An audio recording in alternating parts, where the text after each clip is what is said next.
Bonjour à tous, j'espère que vous allez bien. Allez, aujourd'hui, on est encore avec Jonathan. Encore décidément. Bon, je vous rassure, c'est la dernière fois. Ouais, merci. Cette fois-ci, on va parler encore blockchain, mais on va quand même parler de la technologie blockchain. Est-ce que c'est vraiment la solution miracle pour détruire tous les intermédiaires, pour corriger la faim dans le monde, etc. Parce qu'on entend vraiment en fait de tout. Hein. Genre la blockchain, c'est la solution miracle pour tout. Donc concrètement, aujourd'hui, on va un petit peu en fait parler de ça. Ouais. Alors la première question que je te pose, c'est déjà, qu'est-ce qui est aujourd'hui possible avec la blockchain? Quels sont vraiment les cas pratiques et qu'est-ce qui n'est déjà quasiment pas possible? Ok. Alors, bon, déjà c'est un vaste sujet, évidemment, oui, évidemment, la question elle est très courte. Hein. Est-ce que ce sera pour le futur? Mais la réponse elle est très longue. Du coup, j'aimerais revenir un peu sur certains fondamentaux autour de, finalement, c'est quoi quand on dit blockchain ou développement blockchain, ça correspond à quoi? Donc ça correspond à ce qu'on appelle des contrats intelligents. Et les contrats intelligents, donc c'est un terme à la base anglais, hein, smart contract, qui vient de Nick Szabo. Alors Nick Szabo, bon, je pense que c'est Satoshi Nakamoto, mais on est dans la confidence. Hein. Nick Szabo, c'est un mec qui parle beaucoup on va dire, jurisprudence et de droit. Hein. Mais c'est un programmeur, hein, mais il parle beaucoup de droit. Et donc, il parle du droit des contrats, beaucoup. Et ce gars parlait déjà de contrats intelligents avant Bitcoin, donc depuis un petit moment. Donc, le contrat intelligent, c'est quelque chose qu'il a défini sous forme d'un programme qui se définirait comme un contrat, c'est-à-dire avec des clauses précises et une issue au bout de ces clauses, lorsque c'est signé. Lorsqu'on signe un contrat, il se passe quelque chose. Par exemple, si je signe un contrat d'un cédant qui me cède un bien immobilier, j'ai le bien immobilier, j'ai les clés, quoi. Donc c'est ça un contrat, et Nick Szabo définit un contrat dans ce sens-là. C'est un programme qui exécute après une signature, avec des clauses. Et du coup, la blockchain a permis de faire ça. Alors, on n'aurait pas pu faire des contrats intelligents avec les systèmes actuels, puisque ils sont a priori gérés par exemple des serveurs centralisés. Si c'était un contrat, admettons, géré par Google, c'est Google qui allait gérer les clauses. Ok, c'est un programme, mais les mecs, ils écrivent le programme comme ils ont envie. Ils sont modifiables. Voilà.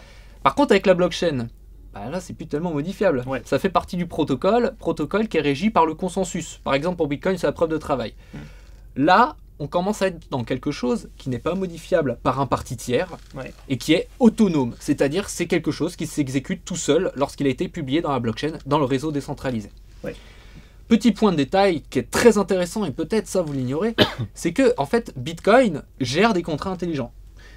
Ce qui fait que lorsque vous envoyez un Bitcoin à quelqu'un d'autre, par exemple moi Jonathan, je t'envoie à toi Alex un Bitcoin, je suis quand même sympa, hein, un Bitcoin, hein, vous imaginez? Merci. Un Bitcoin, qu'est-ce qui se passe en réalité concrètement dans Bitcoin? Je suis en train de signer une transaction qui est, on peut dire du coup, une sorte de contrat.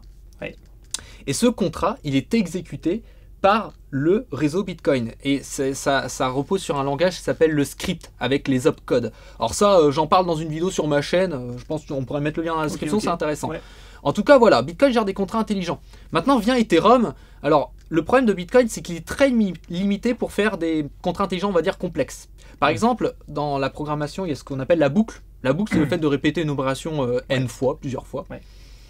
En Bitcoin, on ne peut pas le faire parce que c'est un choix de sécurité par Satoshi Nakamoto, le mec qui a fait Bitcoin, enfin le ou les gars qui ont fait Bitcoin, ou les filles, qui sait? On ne sait pas. Je vais trop loin. Non, mais en tout cas, Ethereum a apporté cette nouveauté qui est un langage qu'on appelle Turing complet, c'est-à-dire qu'il peut, fondamentalement, hein, dans les sciences informatiques, ça veut dire qu'il peut se simuler lui-même, mais ça veut rien dire pour commun des mortels, ça n'a aucun sens. En fait, ce que ça veut dire, c'est qu'il permet de faire des programmes complexes. Hein, voilà. Pour parler plus vulgairement, c'est ça. Donc du coup, avec Ethereum, on peut faire des programmes avec des boucles, donc des contrats intelligents bien plus complexes. Et maintenant, on en vient à aujourd'hui. On est capable, grâce à Ethereum en partie, mais d'autres technologies comme EOS, Cardano, etc., on en a parlé, hein, on est capable de faire des contrats autonomes avec des clauses qui s'exécutent. Quand les clauses elles sont signées, parce qu'il y a des signataires qui signent par la cryptographie. Hein, et c'est signé, c'est exécuté. Pour te répondre, du coup, c'est simple. Ça sert à quoi? Imaginez n'importe quelle situation où vous devez signer un contrat avec un parti tiers, par exemple un notaire.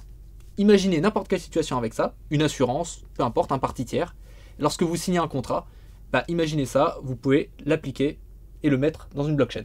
Ça veut dire que ça supprime pas vraiment le notaire, mais ça veut dire que ça réduit le travail du notaire et ça permet d'autonomatiser une partie et de fluidifier les échanges. Donc en fait, ça permet de réduire drastiquement, hein, vraiment de beaucoup, les délais de contractualisation, par exemple avec un notaire. Hein. C'est qu'un exemple pour le notaire. Bien sûr.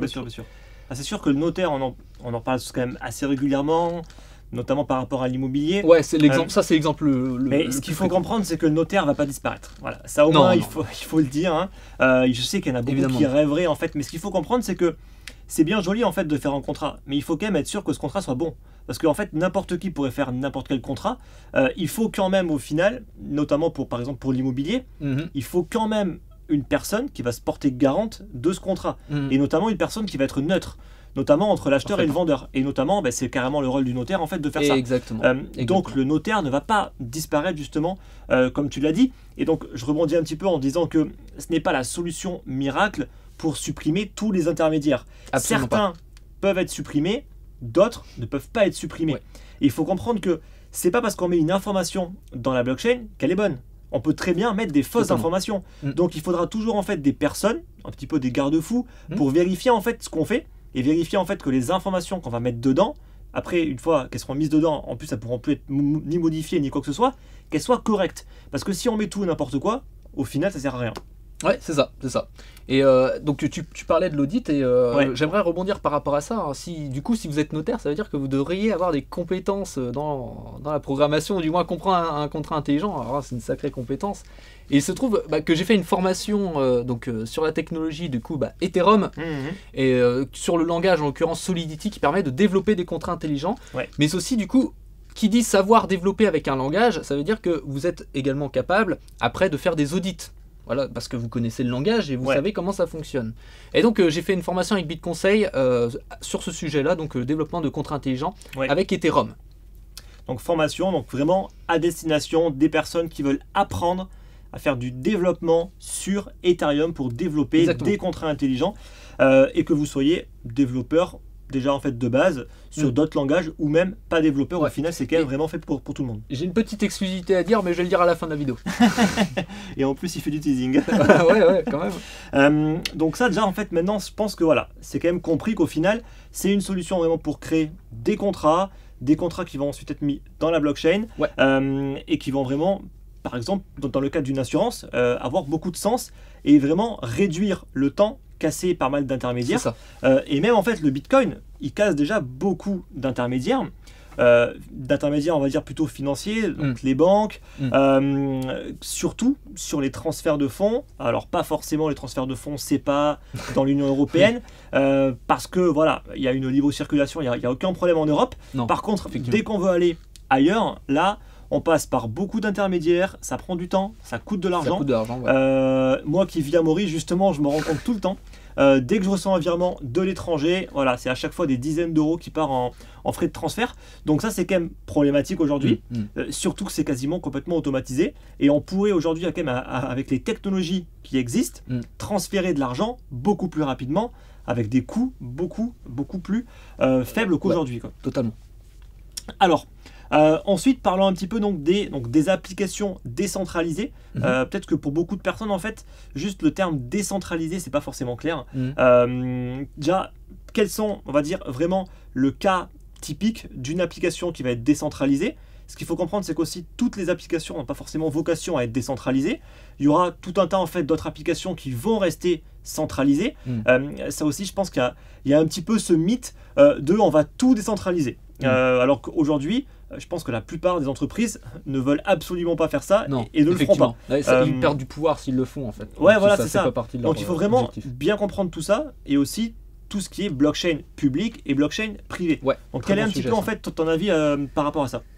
Alors, bon, quand on dit décentralisé, donc ça veut dire l'idée derrière la décentralisation, mais surtout avec en particulier la technologie blockchain qui marche avec un consensus, ça veut dire que lorsque on effectue une exécution d'un contrat, on est assuré que celui-ci va être exécuté.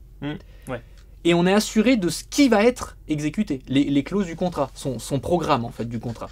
On est assuré que ça va être exécuté. Il n'y a aucun moyen que ce contrat ait été modifié un jour. Par contre, si par exemple c'était dans les serveurs de Google, c'est pas décentralisé, même si c'est plusieurs serveurs, voilà, ça appartient à Google, hein, c'est pas décentralisé, même s'ils ont plusieurs serveurs, c'est pas l'idée de plusieurs quelque chose, c'est quelque chose d'autonome à la base, décentralisé. Eh bien Google peut faire ce qu'ils veulent et t'es pas assuré, ils peuvent modifier le code, admettons ils font un contrat, ils peuvent le modifier. C'est-à-dire qu'il n'y a absolument aucune transparence sur ce qu'ils font. Il n'y a pas de transparence, voilà. Donc ce qu'il faut comprendre, c'est que beaucoup d'entreprises vont conserver en fait ce niveau d'anonymat et ne veulent absolument pas que tout soit transparent, que tout soit accessible. Ouais, ça c'est sûr. Et donc, il faut comprendre qu'il y a beaucoup aujourd'hui d'entreprises qui commencent à justement regarder les blockchains plus privées, comme par exemple Hyperledger. Exactement. Et il y en a aussi d'autres qui ont un certain intérêt à utiliser une blockchain qui va être plutôt publique, parce qu'ils veulent justement donner une certaine transparence et pourquoi pas donner certaines données au public. Comme par exemple, une entreprise qui va bosser en fait dans la traçabilité en fait des produits, ils n'ont aucun intérêt à tout garder pour eux, parce que sinon au final il n'y a aucune traçabilité pour le client. Donc là pour le coup une blockchain publique ça a du sens.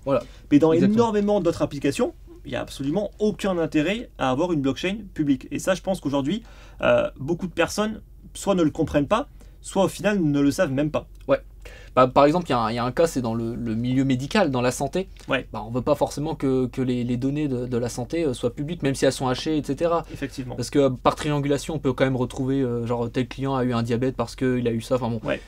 En tout cas, c'est quelque chose de très complexe, donc ça n'a pas vraiment vocation à être public, ce genre de choses. Donc là, par exemple, dans le milieu de la santé, alors soit on utilise des méthodes d'obfuscation avec de la cryptographie, avec par exemple le Zero Knowledge Proof, le ZKP, hein, si vous connaissez, c'est utilisé dans les banques par exemple, ce genre de choses. Mais en tout cas, le meilleur compromis, ça serait une blockchain privée ou du moins permissionless avec des permissions. Un mix entre aussi, voilà, on peut faire un mix entre privé et public aussi. Ouais, c'est ça. Parce que de mon côté, je vais faire. Moi, de mon côté, je suis maximaliste, c'est ce qu'on appelle, même si j'aime pas mettre des étiquettes, mais peu importe. En tout cas, moi, j'estime que uniquement Bitcoin permettra de faire l'affaire. Mais cela dit, il faut être raisonnable, comme je viens de l'évoquer avec la santé. Il y aura un besoin des blockchains privées et permissionless. Tu as évoqué Hyperledger. Et ben, par exemple, Hyperledger, moi je pense qu'il aura son petit intérêt en fait. Que ce soit de niche ou au milieu des banques. Vous savez, par exemple, dans le milieu de l'ERP, il y a un programme qui s'appelle le SAP, c'est quelque chose qui est utilisé dans les entreprises. Oui. Nous, on ne connaît pas SAP. Bon, c'est pas le commun des mortels, il s'en moque de SAP. Donc, je pense qu'Hyperledger pourrait avoir sa place dans ce style-là, comme une sorte de SAP de la blockchain un peu. Donc, oui, il y a une place pour les blockchains privées et les permissionless. D'ailleurs, je rebondis pour revenir à la formation. Il y a un module justement sur l'intégration d'une blockchain privée avec Ethereum. Donc du coup, pour savoir comment faire une blockchain privée avec Ethereum, on le retrouve dans la formation. C'est également traité, donc comme quoi c'est aussi important en fait de comprendre vraiment cette notion et de savoir également faire une blockchain privée. Ouais, ça augmente en compétence de savoir faire ça. Ça permet de mieux comprendre ce qu'il se trame en fait derrière ça. Et donc blockchain privée ne veut pas forcément dire une décentralisation totale. Et même plutôt on pourrait dire qu'une blockchain privée c'est quand même plus ou moins centralisé au final.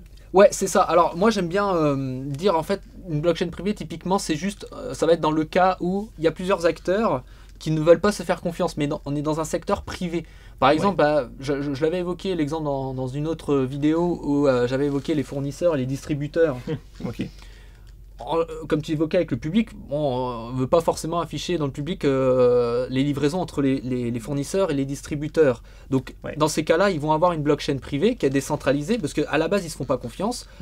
Le fournisseur a ses validateurs, le distributeur a ses validateurs, et comme ça, leurs validateurs, ça forme un réseau décentralisé, ils traitent les transactions, et comme ça, ils peuvent avoir une traçabilité au sein de leur domaine en fait, dans leur partenariat, ils peuvent avoir une blockchain privée, mais qui ne fait pas partie du monde, ce que j'appelle l'univers. En fait, moi, en sciences informatiques, on parle souvent de l'univers. En fait, c'est l'ensemble univers, ça c'est le monde en fait. Et eux, ils sont dans un sous-ensemble. C'est l'ensemble société, on pourrait dire société privée. Donc là, il y a un intérêt. Hein, ça c'est évident. Mais également en fait, comme les entreprises de même secteur, qui peuvent faire une sorte de consortium.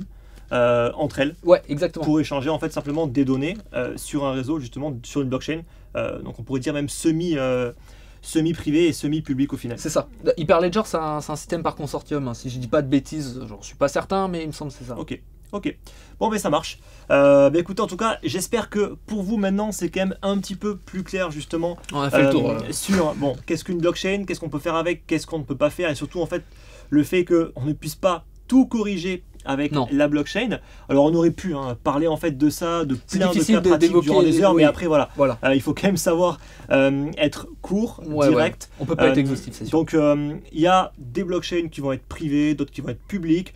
Alors on ne sait pas s'il n'y aura qu'une blockchain publique Bitcoin avec tout un tas en fait de couches au-dessus, etc. Je pense. Ça on ne sait pas encore. On verra en tout cas comment est-ce que tout ça va évoluer. En tout cas, c'est une théorie qui est plausible en tout cas. Donc si vous avez écoutez, des questions par rapport à ça, surtout n'hésitez pas à les poster juste en dessous de la vidéo dans l'espace de commentaires. Donc, nous on remercie une nouvelle fois donc Jonathan, et vous n'oubliez pas en fait, vous n'oubliez pas de mettre un petit pouce bleu quand même pour nous remercier, pour également remercier Jonathan. Je mettrai également donc le lien de la formation de Jonathan, donc la formation pour devenir développeur blockchain. Et quant à nous, écoutez, on se retrouve la semaine prochaine, dimanche 9 h. Je vous dis bon dimanche à tous et bonne semaine. Merci d'avoir regardé. Merci Jonathan. Bye. Bye.